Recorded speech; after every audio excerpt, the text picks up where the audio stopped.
Hello दोस्तों, मैं हूँ रुबैया मलिक और आप लोग सुन रहे हैं कहीं इश्क ना हो जाए। इस कहानी में आगे क्या होने वाला है, आइए सुनते हैं। अर्जुन उसकी तरफ देखकर बड़े आराम से कहता है, अनिका तुम खामखा डर रही हो, यहाँ पर कुछ भी नहीं है।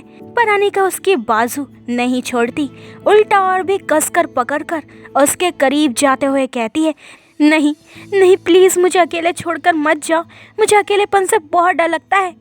अनिका ने अर्जुन की दुखती नस पर हाथ रख दिया था। एक टाइम था जब अर्जुन को भी अकेलेपन से बहुत डर लगता था और आज उसे अकेले रहना ही पसंद था। वो अनिका को पलंग पर बिठाते हुए कहता है, रिलैक्स, तुम घबराओ मत, मैं यहीं हूँ, कहीं नहीं जा रहा। एक अपनेपन के साथ वो ऐसा बोल देता है। अनिका मन में कहती है, जानती थी कि तुम मुझे ऐसे अकेले छोड़कर नहीं जाओगे। क्या करूँ, तुम्हें अकेलेपन से बाहर निकालने के लिए मुझे तुम्हारे करीब रहना ही होगा। अर्जुन कहता है, तुम सो जाओ। अनिका अपनी तरफ लेट जाती है और अर्जुन रूम की लाइट बंद कर देता है। कमरे में बस एक लैंप जल रहा था। अर्जुन अपनी टी शर्ट उतारने लगता है। अनिका उसे ही देख रही थी। ये देख वो कसकर अपनी आंखें बंद कर लेती है। अर्जुन बिना किसी भाव के कहता है, देखो मुझे टी शर्ट पहनकर नींद नहीं आती। ये बोल वो अनिका की तरफ पीट करके लेट जाता है। अनिका अपनी एक आंख खोलकर उसकी तरफ देखती है, फिर मुस्कुराकर कहती है, सुनो। अर्जुन जो सोने की कोशिश कर रहा था वैसे ही लेटे हुए कहता है, हाँ। अनिका फिर कहती है, तुम मेरी तरफ मुंह करके लेट जाओ ना, मुझे ऐसे अच्छा नहीं लग रहा। अर्जुन खींचते हुए कहता है, अनिका सो जाओ चुपचाप। अनिका कहती है, मुझे ऐसे नींद नहीं आएगी जब तक तुम मेरी तरफ अपना चेहरा नहीं करते। अर्जुन बेबसी से उसकी ओर देखकर कहता है, आज तुम मुझे बहुत परेशान कर चुकी हो, अब बस करो। अनिका थोड़ी नाराजगी से कहती है, तो मैं तुम्हें कौन सा लोरी गाने को कह रही हूँ, बस यही तो बोला है कि मेरी तरफ चेहरा कर लो, पर नहीं, तुम्हें तो आदत है बस बड़बड़ करने की, मेरी तो कोई फिक्र ही नहीं है तुम्हें। ऐसा बोलकर वो गुस्से से अर्जुन की तरफ अपनी पीठ कर लेती है। अर्जुन हैरानी से उसकी तरफ देखता है और मन में कहता है, बिल्कुल ही बच्चे जैसा बिहेव करती है ये लड़की। ओफो, क्या मुसीबत है, ना तो खुद सो रही है ना मुझे सोने दे रही है। अनिका कहती है, बड़बड़ करती है, यहाँ तो किसी को इतनी तमीज़ भी नहीं है कि कोई रूठा है तो उसको मनाते हैं, ना कि मन ही मन उसको कोसते हैं। अर्जुन कहता है, अनिका मेरी तरफ देखो, पर अनिका उसकी तरफ नहीं देखती। अर्जुन उसकी बाजू पकड़कर अपनी तरफ करता है। अनिका के दिल की धड़कनें बढ़ जाती है। नजरें उठाकर अर्जुन की तरफ देखने की उसकी हिम्मत नहीं थी। अर्जुन कहता है, देखो मैं ऐसा ही हूँ, मुझे नहीं पता रूठे हुए इंसान को कैसे मनाते हैं, मुझे नहीं पता अपनी बात कैसे कहते हैं। मैं कहना बहुत कुछ चाहता हूँ पर कहना नहीं आता, फिर भी मैं तुमसे सॉरी। अनिका उसके होठों पर अपना हाथ रख देती है। अर्जुन उसकी तरफ देखता है। अनिका कहती है, तुम्हें कुछ कहने की ज़रूरत नहीं है, मैं मजाक कर रही थी, तुम तो कभी किसी का दिल दुखा ही नहीं सकते। अर्जुन एकटक उसकी आंखों में देख रहा था।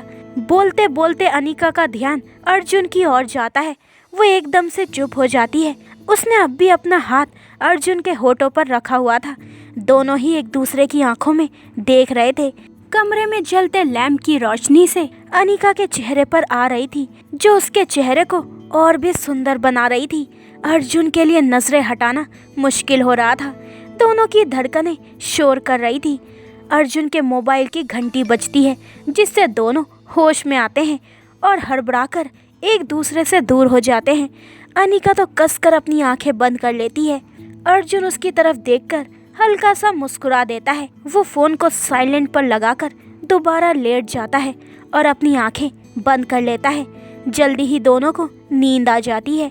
वहीं दूसरी तरफ दृष्टि को भी नींद नहीं आ रही थी। बहुत बेचैनी हो रही थी उसको। गौरव के फ़ोन का बेसब्री से इंतज़ार कर रही थी। वो सिंगापुर गया था, तब से बस दृष्टि के दिल और दिमाग में गौरव ही घूम रहा था, करण नहीं। अगली सुबह हमेशा की तरह अर्जुन पहले उठ जाता है। उसकी नज़र अनिका पर जाती है, जो अब भी गहरी नींद में थी और बेहद मासूम लग रही थी। अर्जुन उसे देखकर मन में कहता है, जब तक ये सो रही है तब तक ही शांति है घर में, उसके बाद तो इसकी कचर पचर चालू हो जाएगी। वो उठता है और टी शर्ट पहनते हुए बाहर गार्डन में चला जाता है और मन में सोचता है, आज गौरव आने वाला है, पता नहीं वो क्या करेगा। हे भगवान, मेरा भाई मुझसे दूर ना हो जाए। अंदर अनिका की आंख खुलती है। पास में अर्जुन को ना देखकर वो उठ जाती है और मन में कहती है, कहाँ गए। फिर उसके कदम कमरे की खिड़की की तरफ चले जाते हैं, जहाँ से उसकी नज़र जाती है अर्जुन पर, जो कि इधर से उधर टहल रहा था। अनिका की नज़रें अर्जुन के चेहरे पर ठहर जाती है। हवा से लहराते अर्जुन के बाल, जिन्हें वो बार बार ठीक कर रहा था। अनिका मन में कहती है, कितनी तकलीफ में हो तुम, क्यों अंदर ही अंदर घुट रहे हो तुम। एक बार मुझसे अपनी तकलीफ कह कर तो देखो, मुझे अपना बना कर तो देखो। यकीन मानो, कभी तुमसे दूर नहीं जाऊंगी। अर्जुन की नज़र अनिका पर पड़ने वाली होती है, लेकिन इससे पहले ही अनिका वहाँ से हट जाती है और सीधे वॉशरूम में चली जाती है। अर्जुन अब भी गार्डन में था। अनिका नहाकर बाहर निकलती है। रेड कलर का चूड़ीदार गीले बालों को तौलिए में कैद कर एक साइड रखकर अपना दुपट्टा ठीक करते हुए कमरे से बाहर निकलती है और सामने से आ रहे अर्जुन से टकरा जाती है और वो कहती है, ओ सॉरी। वो एकदम से बोलती है और एक नज़रें उठाकर अर्जुन की तरफ देखती है, जो उसे ही देख रहा था। अनिका नज़रें झुकाकर मुस्कुराते हुए उसके पास से गुजर जाती है। अर्जुन नज़रों से उसका पीछा करता है, फिर सिर झटककर वो भी नहाने चला जाता है। अनिका किचन में जाकर चाय बनाने लगती है और साथ में सैंडविच, जो वो फ़ोन से देखकर बना रही थी। बहुत प्यार से वो अर्जुन के लिए ब्रेकफास्ट बना रही थी। ब्रेकफास्ट तैयार हो गया था। अनिका टेबल पर लाकर ब्रेकफास्ट रख देती है। अर्जुन अभी बाहर नहीं आया था। अनिका अपने बालों को तौलिए की कैद से आज़ाद करती है और सारे बालों को एक साइड करके धीरे धीरे उन्हें तौलिए से पोंछने लगती है। तभी अर्जुन बाहर आता है और नजरें जाती है अनिका पर। रेड कलर तो वैसे भी उस पर बहुत खिलता था, ऊपर से हल्की हल्की सूरज की किरणें उसके चेहरे पर आ रही थी, जिसमें उसका रंग और भी चमक रहा था। और उसके गीले बाल, जिन्हें वो बड़ी अदा से सुखा रही थी, इस बात से अनजान कि अर्जुन कब से उसे एक टक देखे जा रहा है। अनिका अपने बालों को पीछे झटक देती है, जिससे अर्जुन के चेहरे पर पानी की बूंदें गिरती है और वो होश में आता है। अनिका की नज़र उस पर पड़ती है। वो वही तौलिए को एक तरफ फेंक कर कहती है, अरे वहाँ क्यों खड़े हो, ये देखो। अर्जुन बीच में ही कहता है, सबसे पहले तो ये तौलिया यहाँ से उठाओ, मुझे गंदगी बिल्कुल भी पसंद नहीं है। अनिका जल्दी से तौलिए को उठाकर धीरे से कहती है, सॉरी। अर्जुन की नज़र ब्रेकफास्ट पर जाती है, फिर वो हैरानी से अनिका की तरफ देखता है। अनिका तौलिए को सुखाकर वापस आते हुए कहती है, मैंने बनाया है पहली बार। उसकी खुशी चेहरे पर झलक रही थी, पर अर्जुन तो अर्जुन है, वो बिना किसी भाव के चुपचाप खाने बैठ जाता है। अनिका भी बैठ जाती है और अर्जुन के बोलने का इंतज़ार करती है। अर्जुन बहुत ही शांत होकर खाता है और अनिका अपनी तारीफ सुनने के लिए बेकरार थी।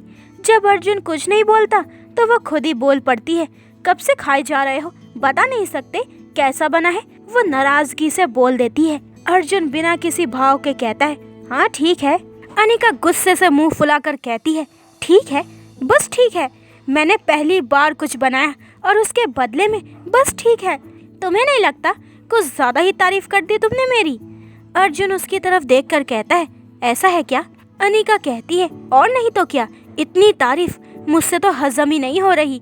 इससे पहले कि वो कुछ और बोलती, अर्जुन एक सैंडविच उठाकर उसके होठों से लगा देता है और बेहद आराम से कहता है, खाओ और खाने दो। अनिका मुंह बनाकर एक टुकड़ा खाती है और खाते ही कहती है, छी, कितना बकवास बना है ये। वो सैंडविच वापस रखते हुए अर्जुन के हाथ से भी छीन लेती है और अर्जुन से कहती है, तुम कैसे खा रहे हो इतना बकवास सैंडविच, ये बिल्कुल भी अच्छा नहीं बना। अर्जुन उसकी तरफ देखकर बिना किसी भाव के कहता है, पहली बार कुछ बनाने की खुशी जो तुम्हारे चेहरे पर थी, उसके सामने मैं कुछ बोल ही नहीं पाया। उसकी बात अनिका के दिल में घर कर गई थी। फिर अनिका कहती है, फिर भी तुम्हें बताना चाहिए था। अर्जुन कुछ नहीं बोलता। अनिका उसकी तरफ देखकर उसके हाथ पर अपना हाथ रखकर कहती है, तुम्हें बोलना चाहिए, बोलोगे नहीं तो पता कैसे चलेगा। अपनी बात कहना सीखो, अपनी फीलिंग जताना सीखो। हर कोई दिल की बात नहीं समझता। वो बहुत ही प्यार और अपने पन से अर्जुन को समझा रही थी। अर्जुन एक टक उसकी तरफ देख रहा था और उसकी तरफ खींचे जा रहा था। उसकी आवाज़ में जो अपनापन था खो गया था अर्जुन उसमें। इसी अपनेपन के लिए हमेशा तरसता था वो। अनिका ने अब भी अपना हाथ अर्जुन के हाथ पर रखा हुआ था। अर्जुन एकदम से बेचैन हो गया था। वो अपना हाथ अनिका के हाथ से छीनते हुए कहता है, अपने काम से काम रखो, मेरी ज़िंदगी में दखल देने की कोई ज़रूरत नहीं है। वो गुस्से से बोलता है। अनिका एक गहरी सांस लेकर मुस्कुराते हुए कहती है, चलो ये सब छोड़ो, अब ये बताओ कि हम खाएंगे क्या, मुझे बहुत भूख लगी है। उसकी प्यार भरी बातें अर्जुन का गुस्सा पल भर में गायब कर देती है। अर्जुन हैरान सा उसकी तरफ देखता है और मन में कहता है, कमाल है, पहले तो मेरा ज़रा सा गुस्सा करने पर चिल्ला पड़ती थी और अब इतना सुनाने पर भी कुछ नहीं बोली, इसे क्या हो गया है। अनिका उसका चेहरा और उस पर आने वाले भाव को देख रही थी और मन में सोच रही थी, यही सोच रहे हो ना कि मुझे क्या हुआ है, प्यार हुआ है तुमसे, इश्क हुआ है तुमसे, वो भी बेहद, इतना कि तुम सोच भी नहीं सकते। दोनों अपने अपने विचारों में गुम होकर एक दूसरे को देख रहे थे। अनिका उसके आगे चुटकी बजाते हुए कहती है, कहाँ खो गए, मुझे भूख लगी है, तुम कुछ बनाना सिखा दोगे मुझे। वो बहुत प्यार से बोलती है। अर्जुन होश में आते हुए अपनी नज़रें हटाते हुए कहता है, हाँ सिखा दूंगा। बहुत मुश्किल से वो बोल पाता है और जल्दी से किचन में चला जाता है। अनिका उसकी हरकतें देख मन ही मन मुस्कुरा देती है और जल्दी से उसके पीछे जाती है। दूसरी तरफ दादी से फ़ोन पर बात करने के बाद गौरव एकदम परेशान हो गया था। वो इंडिया वापस आ गया था पर अभी तक घर नहीं आया था। उसने दादी को फ़ोन करके कहीं बुलाया था। सावित्री जी सुबह से ही उससे मिलने के लिए चली गई थी। अर्जुन किचन में जाकर अनिका से कहता है, अब ध्यान से देखना सैंडविच कैसे बनाते हैं। अनिका उसकी तरफ देखते हुए बड़े प्यार से कहती है, मेरा तो सारा ध्यान तुम पर ही है। उसकी बात पर अर्जुन हैरान हो जाता है और अनिका की तरफ देखता है। अनिका बात संभालते हुए कहती है, मतलब मैं ध्यान से ही देख रही हूँ, तुम शुरू तो करो। अर्जुन मन में कहता है, आजकल ये कुछ अजीब बातें नहीं करने लग गई है। खैर, वो अनिका को सैंडविच बनाना सिखाने लगता है। अनिका सीख कम रही थी और अर्जुन की तरफ ज़्यादा देख रही थी और कुछ ना कुछ बोल रही थी जिससे अर्जुन इरिटेट हो रहा था। वो एकदम से अनिका के होठों पर उंगली रखते हुए कहता है, श्श, सीखना है तो चुप खड़ी रहो। बोलते बोलते वो गलती से काली मिर्च की जगह लाल मिर्च उठा लेता है, जो अनिका देख लेती है। वो एकदम से बोलती है, अरे तुमने। अर्जुन गुस्से से उसकी तरफ देखकर कहता है, एक लफ्ज़ नहीं, अभी मना किया ना। और बिना देखे वो लाल मिर्च ढाल देता है, वो भी कुछ ज़्यादा ही। अनिका चुप हो जाती है। इसके बाद वो कुछ नहीं बोलती। थोड़ी देर में अर्जुन सैंडविच प्लेट में रखकर अनिका के सामने रखता है और खुद दोनों हाथ बांधकर उसके सामने खड़ा हो जाता है। अब अनिका बेचारी क्या करे। अर्जुन ने स्पेशली उसके लिए बनाया था तो भला वो कैसे नहीं खाती। वो आराम से सैंडविच को उठाकर खाने लगती है। बहुत मिर्च थी उसमें और अनिका वैसे भी तीखा कम खाती थी। वो एक टुकड़ा खाकर अर्जुन की तरफ देखकर कहती है, बहुत अच्छा बना है। वो ये बात इशारे में कहती है जबकि उसकी हालत खराब हो रही थी। अर्जुन हल्का सा मुस्कुराकर वहाँ से हट जाता है और किचन को समेटने लगता है। उसकी पीठ अनिका की तरफ होती है। मिर्च इतनी थी कि अनिका की आंखों से आंसू बहने लगते हैं। उसकी नाक लाल हो गई थी और उसे हिचकी आने लगी थी। अर्जुन का ध्यान अनिका की तरफ जाता है। वो घबराकर अनिका के पास जाकर कहता है, क्या हुआ तुम्हें। अनिका से बोला नहीं जा रहा था, लेकिन अर्जुन समझ गया था कि सैंडविच में कुछ गड़बड़ है। वो उसके हाथ से लेकर खाने लगता है तो अनिका उसका हाथ पकड़कर ना में सिर हिलाकर उसको खाने के लिए मना करती है, पर अर्जुन नहीं मानता। वो एक टुकड़ा खाता है और वो बोलता है, इतनी मिर्च, ओफो, हालत खराब हो गई थी उसकी। वो फटाफट से उसको पानी पिलाता है, लेकिन हिचकियों की वजह से अनिका से पानी पिया नहीं जाता। अर्जुन अपने एक हाथ से उसकी कमर सहलाते हुए और दूसरे हाथ से उसको पानी पिलाता है। अनिका के लिए वो कितना परेशान हो गया ये उसके चेहरे से पता चल रहा था, जो अनिका भी देख पा रही थी, जो अनिका को एक खुशी दे रहा था। अनिका मन में कह रही थी, इस खुशी के लिए तो मैं ऐसे 10 मिर्च वाले सैंडविच भी खा सकती हूँ। अर्जुन अब भी उसके बेहद करीब था। अनिका ने पानी पी लिया था पर जलन अब भी कम नहीं हुई थी। अर्जुन फ्रिज में से एक चॉकलेट निकाल कर लेकर आता है और अनिका को खिलाते हुए कहता है, तुम ठीक हो ना? अनिका सिर हिलाकर हाँ का इशारा करती है। अब अनिका पहले से ठीक थी। अर्जुन उसकी तरफ देखकर कहता है, बोल नहीं सकती थी कि इसमें इतनी मिर्च है, क्यों बड़े आराम से खा रही थी? अनिका मासूमियत से कहती है, तुमने ही तो बोलने को मना किया था, फिर तुमने इतने प्यार से बनाया था तो कैसे नहीं खाती? अर्जुन गुस्से से उसकी बाजू पकड़कर अपने पास करते हुए कहता है, अनिका वो बनने की कोशिश मत करो जो तुम हो नहीं। मेरे पास आने की कोशिश मत करो, कोई हक नहीं है तुम्हें, समझ गई? अनिका एकदम से अर्जुन के मुंह में चॉकलेट का एक टुकड़ा डाल देती है। अर्जुन हैरानी से उसकी तरफ देखता है। अनिका कहती है, क्यों हमेशा आग उगलते रहते हो? हमेशा नीम की तरह कड़वा बोलते हो। चॉकलेट खाओ और मीठा मीठा बोलो। ये बोल वो उसके साइड से चली जाती है। अर्जुन बस उसे जाते हुए देखता है और मन में कहता है, ये इस तरह बिहेव क्यों कर रही है? उधर सावित्री जी गौरव के पास चली गई थी। सावित्री जी कहती हैं, बेटा तू वापस आ गया पर घर नहीं आया, क्यों? गौरव कहता है, घर आने से पहले कुछ बातों के जवाब मुझे चाहिए जो बहुत ज़रूरी है दादी माँ। सावित्री जी उसकी तरफ देखती है। गौरव कहता है, दादी माँ बाकी सब तो आपने मुझे बता दिया, पर अब भी कुछ ऐसा है जो आप मुझसे छिपा रही हैं। पूरा सच नहीं बताया आपने मुझे। सावित्री जी कहती है, हाँ एक बात नहीं बताई क्योंकि वो बात मैं तुझसे खुद पूछना चाहती हूँ। फ़ोन पर तो तू मुझसे झूठ भी बोल सकता था पर सामने नहीं बोल पाएगा। गौरव कहता है, ऐसी क्या बात है दादी माँ? सावित्री जी कहती है, तू अनिका को पसंद करता है? गौरव हैरानी से कहता है, क्या? ये आप क्या बोल रही हैं दादी माँ? वो मेरी बहुत अच्छी दोस्त है बस, और कुछ नहीं। सावित्री जी हाथ जोड़ते हुए भगवान से कहती है, शुक्र है गायत्री गलत साबित हुई। गौरव कहता है, आप कहना क्या चाहती है दादी माँ? सावित्री जी कहती है, बात यह है कि गायत्री ने उस बच्ची को मोहरा बनाया है तुम दोनों भाइयों के बीच लड़ाई पैदा करने के लिए।